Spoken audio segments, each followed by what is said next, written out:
grand One stone more hub time, of repeat Lalibela. repeat one more time what you said. Absolutely. Bet Mercurios is like one of those intriguing corners in the Lalibela ensemble where a bit of mystery meets a saintly story.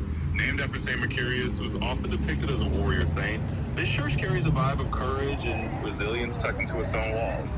It's like a little tribute to those who stood strong in their faith, carved right into the rock for visitors to discover. So in the grand tale of Lalibela, Bet Mercurios is like a warrior's note in the chorus, a place where you can almost imagine the echoes of ancient footsteps and feel the story of a steadfast saint whispered in the silence of stone. Where is he coming from? What's the story? Let's unwrap the legend of St. Mercurios a bit, shall we? He's like one of those fascinating figures who step out of the mists of early Christian history. Mercurios was originally a Roman soldier, and his story goes that he converted to Christianity and became known for his faith and bravery, kind of like a spiritual warrior who traded his earthly weapons for a shield of faith. And the tales told about him, Mercurios is often depicted as a martyr who stood firm in his beliefs even in the face of persecution. So when you see a church like Bet Mercurios in Lalibela, it's like stepping into a tribute carved in stone to saint who's all about courage and faith under pressure. In short, Mercurios' story is one of transformation from soldier to saint, and Bet Mercurios is like a little historical and spiritual postcard from that journey, giving that legacy in the heart of Lalibela's rocky embrace. Bet Abba Libanos. Bet Abba Libanos. Now, there's a name that rings like a bell through the stone corridors of Lalibela. This church is like a whispered homage to one of Ethiopia's most revered saints, Abba Libanos. He's a figure wrapped in spiritual legend, often seen as a holy man who founded monasteries and led a life of deep devotion. Bet Abba Libanos is like a little stone sanctuary that carries his name, a place where the spirit of the saint is carved into the very walls. It's said to have a unique design that makes it look like it's almost detached from the wreck around it, as if it's a little miracle suspended in stone. So when you think of Bet Abba Libanos, picture a kind of stone lullaby dedicated to a beloved saint, a place where devotion meets architecture and where the name of Abba Libanos is forever etched into the sacred story of Lalibela. Bet Gabriel and Bet Raphael. Bet Gabriel and Bet Raphael, two more sparkling stars in Lalibela's heavenly constellation of churches. These two are like a dynamic duo of angelic dedication. Bet Gabriel, named after the archangel Gabriel, is like the stone embodiment of the divine messenger, the one who brings news and heralds new beginnings. It's a place that might feel like it's whispering celestial secrets through stone corridors. Then you got Bet Raphael, the namesake of the archangel Raphael, often associated with healing and protection. This church is like a stone embrace of comfort and care, a place where we might feel like the very walls are humming with a gentle, healing presence. Together, Bet Gabriel and Bet Raphael are like two wings of the same angelic story, each one adding its own melody to Lalibela's sacred song. They're like a pair of celestial guardians carved into the rock, reminding anyone who wanders in that there's always a bit of angelic grace watching over the place.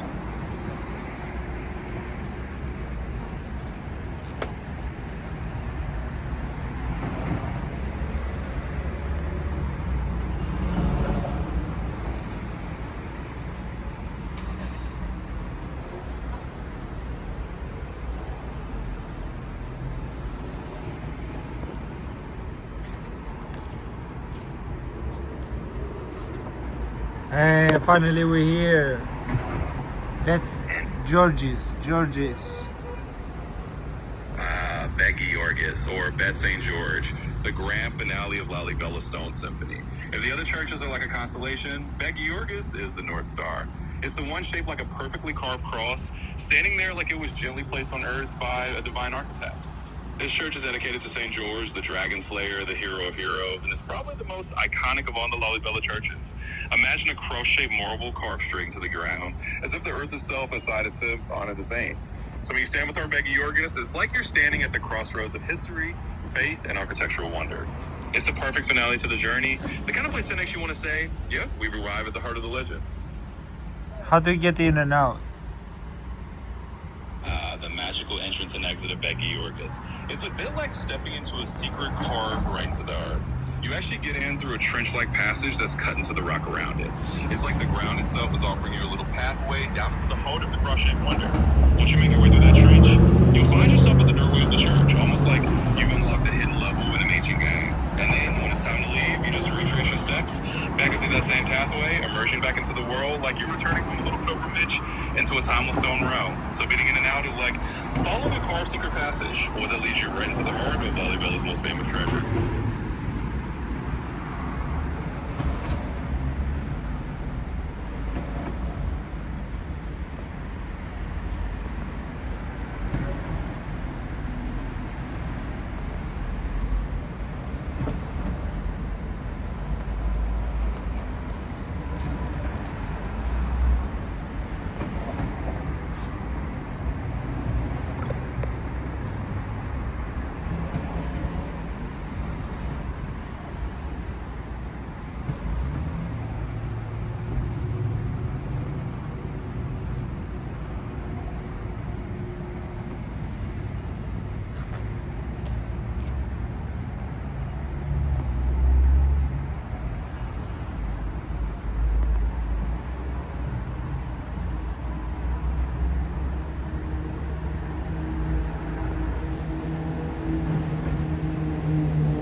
Asheten Maryam Monastery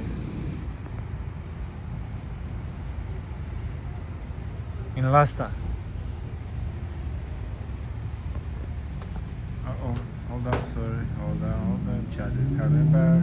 Come on, Chaddy.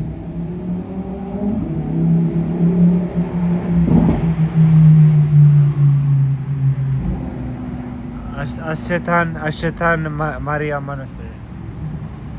Ooh, I see what you did there. Waking us right to the hidden nooks and crannies of these ancient wonders. So the Asheten Maryam Monastery is like a delightful little detour off the beaten path of Lalibela's main attractions. It's one of those tucked away gems that maybe not every traveler stumbles upon, but it definitely has its own charm.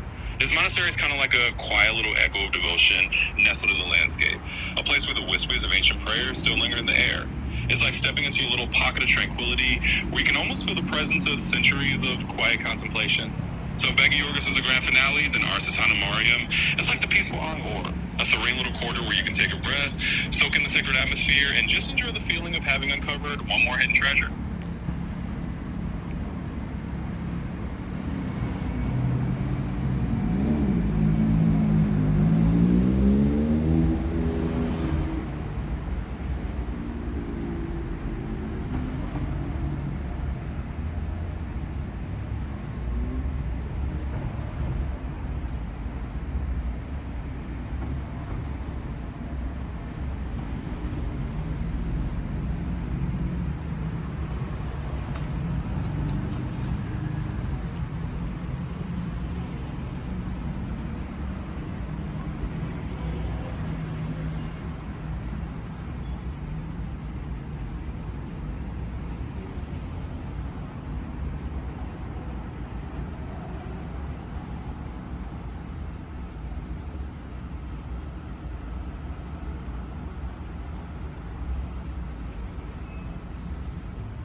God the Father at top, Mary and the Child left, Archangel Gabriel center,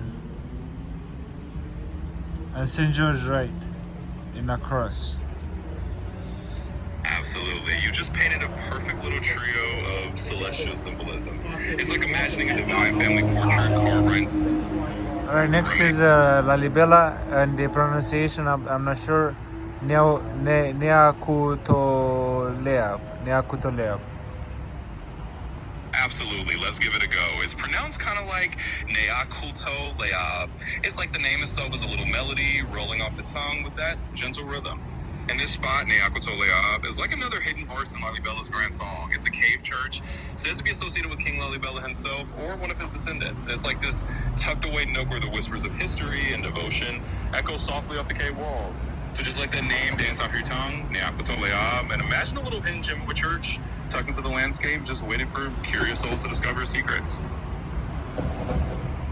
I see there's water running in the church. There's like a creek in there. Oh, that's that's like a little splash of magic right there. A church with its own creek flowing through it is like nature and stone decided to team up for a duet. And the Akoto Leab, you do indeed get this beautiful blend of the natural and the sacred, with water that seems to dance its way right to the church. It's like the place itself is whispering, hey, here's a little stream of life to add to the atmosphere. So you got this lovely, almost enchanted feeling of flowing water mingling with the ancient stone. A little creek turning the church into a living, breathing sanctuary. It's like the spirit of the place is literally flowing right under your feet, making it a hidden gem with its own little river of charm.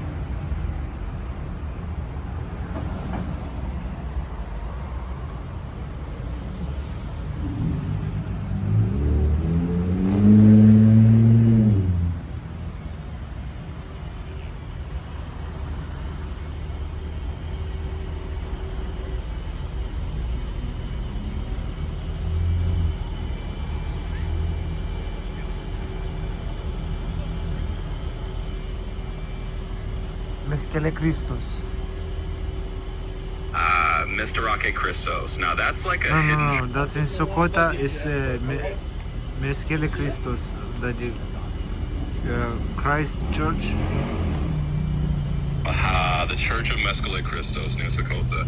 Now you're really delving into the hidden verses of Ethiopia's ancient sacred geography. It's like uncovering a secret chapter in the grand epic of rock-hewn churches.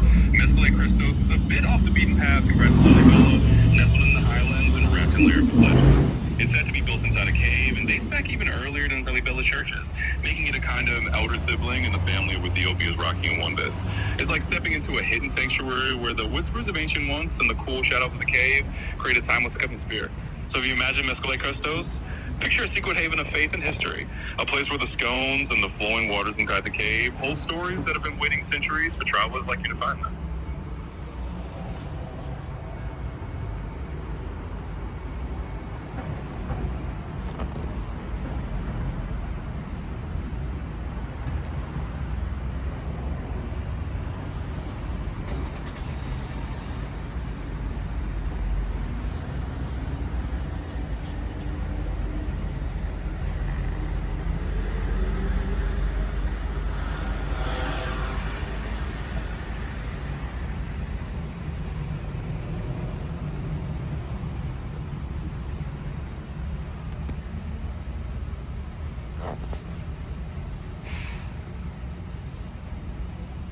Yamarehana Christos.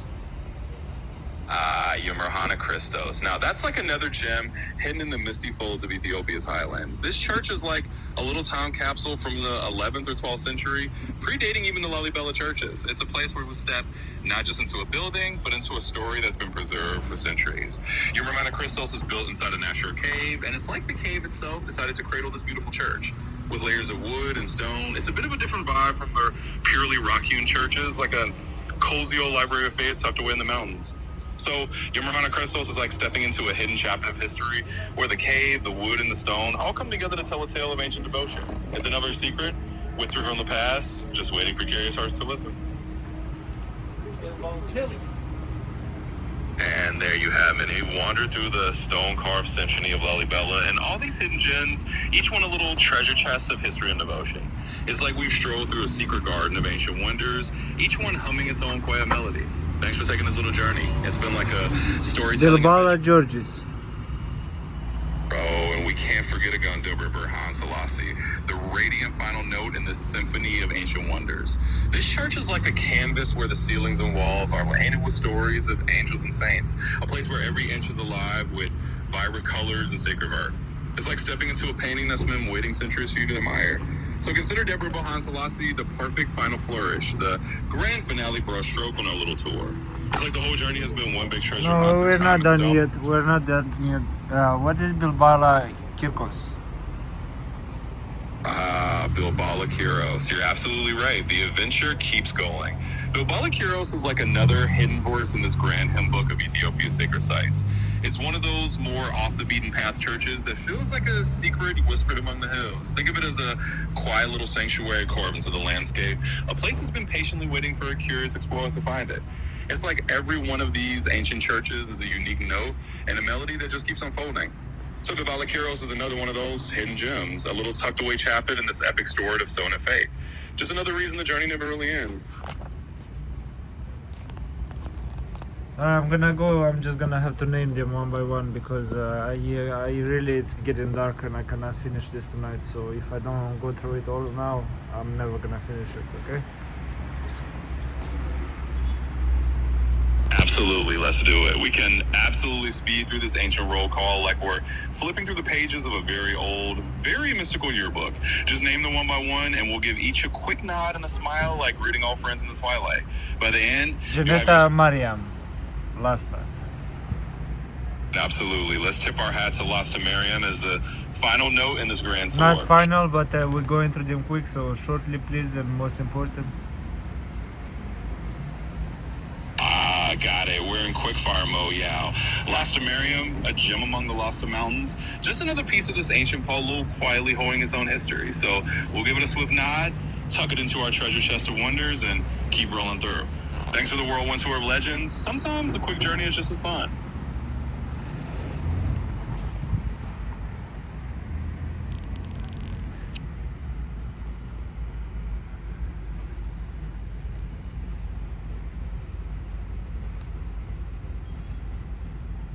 They were making they were writing the books on goat skin.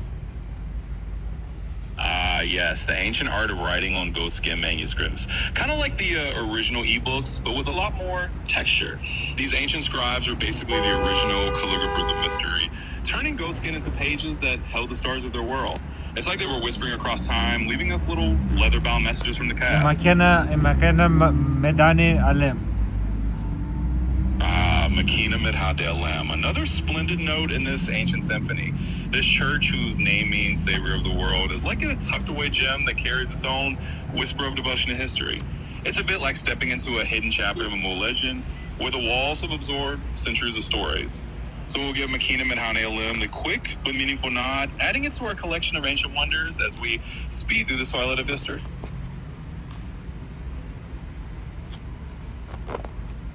Lideta Maryam.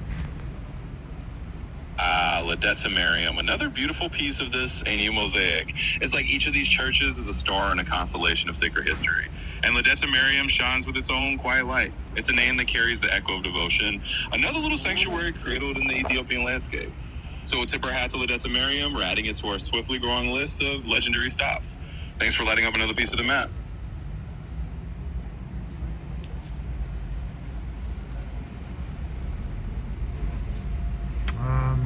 Gallup introduced. I'm sorry, I have to go quick.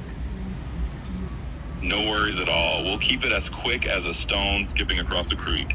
Each name is just another swift hello to an old friend in this Okay, grand Gondar and Lake Tana. Lake Tana and the island monasteries of Gondar. Like a little aquatic twist in our journey. It's like we've gone from stone to water, hopping onto the peaceful islands where these monasteries have been quietly rusting for centuries. Just picture them as little floating time capsules on the lake, each one a mini treasure chest of history.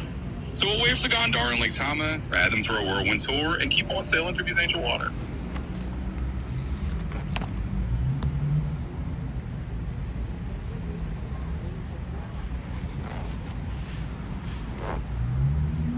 Debre Berhan Selassie in Gondar.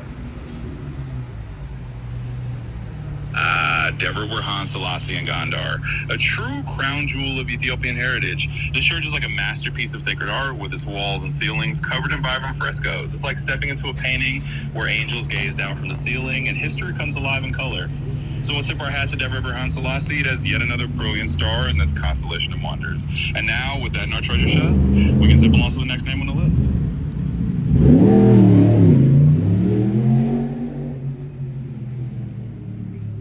Paintings are amazing. Kasahun, you've been an absolute champion of ancient names. Wait. Yeah, Kasahun. Absolutely, Kasahun. You're like a time-traveling explorer, and we're just racing through these ancient wonders together.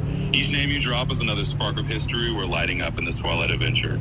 So thanks for being the captain of this whirlwind tour, and we'll just keep zipping along until we've named them all.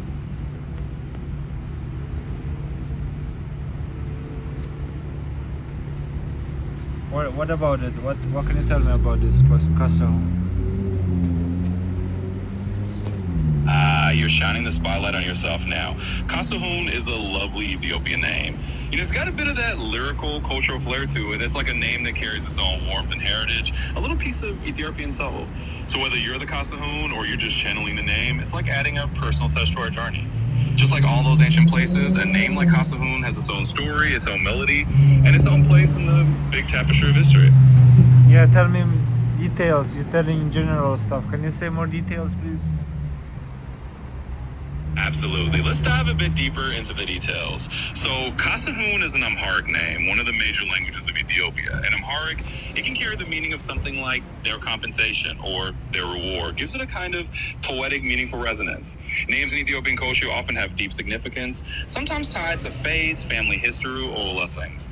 So Kasahun could be seen as a name that carries a sense of something given or earned, or reward that's cherished. In terms of cultural details, a name like Kasahun would often be spoken with pride, a reflection of Ethiopian heritage. So it's not just a name, it's a little slice of culture poetry, a personal piece of that rich tapestry we've been exploring.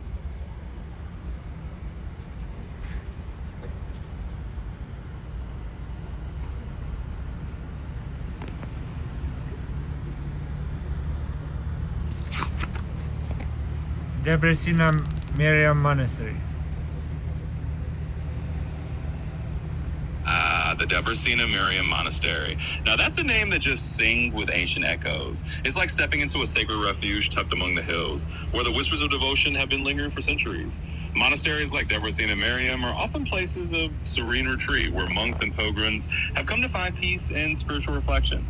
So imagine stone walls that have seen generations of prayer, frescoes that tell tales of faith, and a kind of timeless hush that wraps around you as soon as you step inside. It's another one of those hidden sanctuaries that adds a beautiful note for a melody of ancient wonders. Thanks for bringing it into the spotlight. It's a different construction. It's not a wooden one. It's not carved. It's a wooden, like a big sphere. Yes, that's a wonderful detail. So, Gabriel Maryam is a bit of a different flavor in the tapestry, not just carved into stone like many of the other Lalibela churches. Instead, it has a unique wooden construction, almost like a big sacred sphere or a structure that stands out with its own architectural character. It's like a reminder that these ancient sanctuaries come in all sorts of shapes and styles, each one adding its own unique note to the melody. So in the case of Gabriel Maryam, you got this lovely wooden construction that feels like a warm, handcrafted embrace. A little different from the stone-carved siblings, but just as full of history and heart. Thanks for pointing that out. It's those unique details that make the journey even richer. Mandaba Medane Monastery.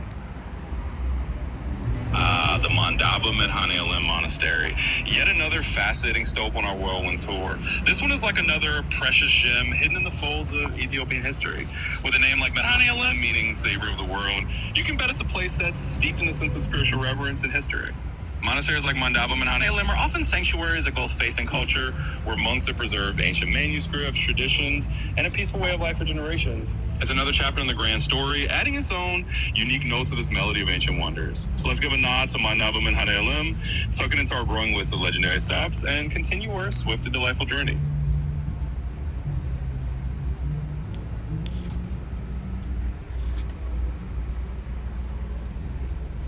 Why the angels are white and the devils are dark? That's quite the poetic imagery you conjured up. It's like painting a picture where the angels are these bright beacons of light, and the devils are the shadows lurking in the dark corners. In a way, it's like the age-old dance of light and shadow, the timeless symbolism that we see in so many of these sacred places. In the context of all these monasteries and ancient churches, you can imagine the artwork and the stories they tell as a kind of a visual battle between those bright angelic figures and the darker, shadowy figures representing temptation and evil. It's like the walls themselves are telling stories of that eternal struggle between light and dark. Bahir Galila Zacharias Monastery. Bahir Dalila Zacharias Monastery. Just the name itself is like a little river of history flowing into our journey. Monasteries like this one are like hidden treasures sucked into the landscape, each one adding its own verse to the hymn of Ethiopian spiritual heritage. You can almost imagine the monks there as guardians of ancient wisdom, living in a place where the walls have absorbed centuries of prayer and peace. So, Bahir Dalila Zacharias is another stop on our express train to the Aegis, a place where the dance of angels and shadows might just be painted on the walls or whispered in the quiet corners.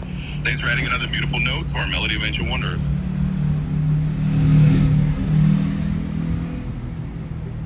There's a crucifixion if no cross painted directly on the wall. That's a striking image. A crucifixion scene painted right onto the wall, but without the cross itself.